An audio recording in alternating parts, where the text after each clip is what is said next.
Ito pakikita ko sa inyo, magluluto ako ng napakasarap na buntot ng baka. Oxtail. Ayan yung buntot ng baka. Ayan. So now, ito ang aking mga ingredients. Mayroon akong red bell pepper, celery, ito yung chili powder, coriander powder, cumin powder, curry powder, salt,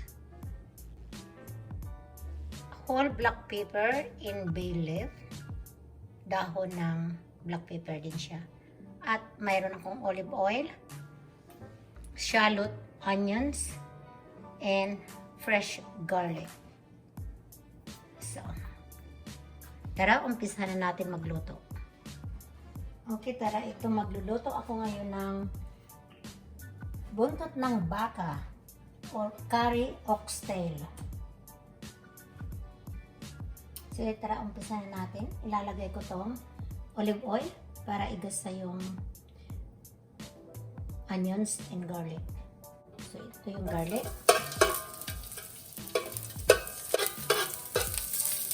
Ito yung onions. Lagay na natin yung onions.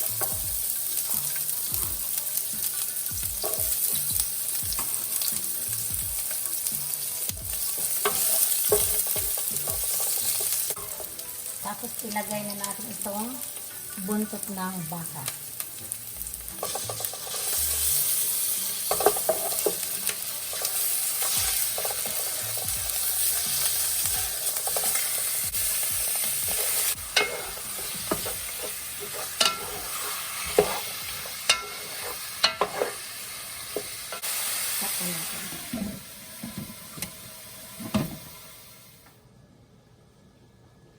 Ayan, tingnan natin itong, ayan, kumukulo na siya. Haluin natin.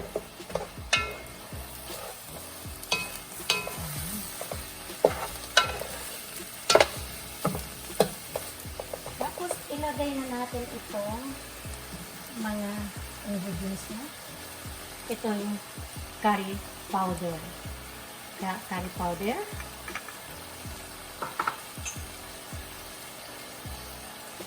Cayenne pepper,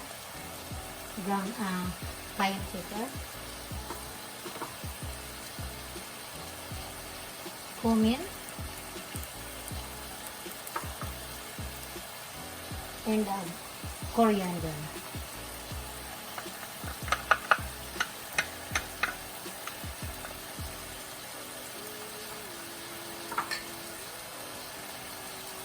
Salt or asin.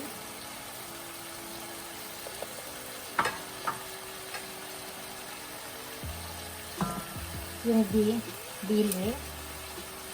dahon ng paminta, at itong paminta, buong paminta. So, ihahalo natin sa ilan.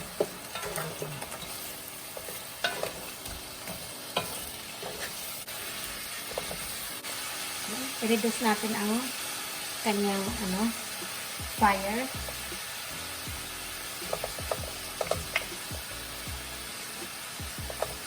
Takpan ulit natin.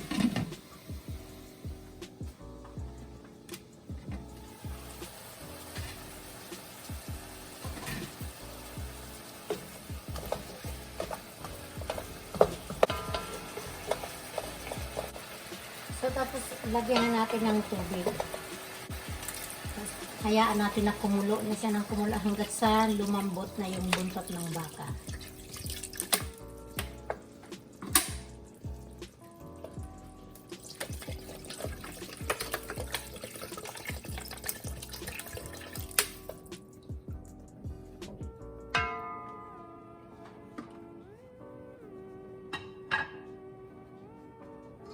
Takpan natin siya.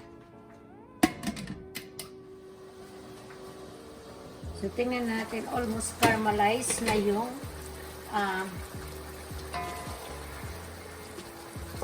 juice ng oxtail. Ito na yung buntot ng baka, malambot na. ilalagay ko na itong red bell pepper. Tsaka yung celery.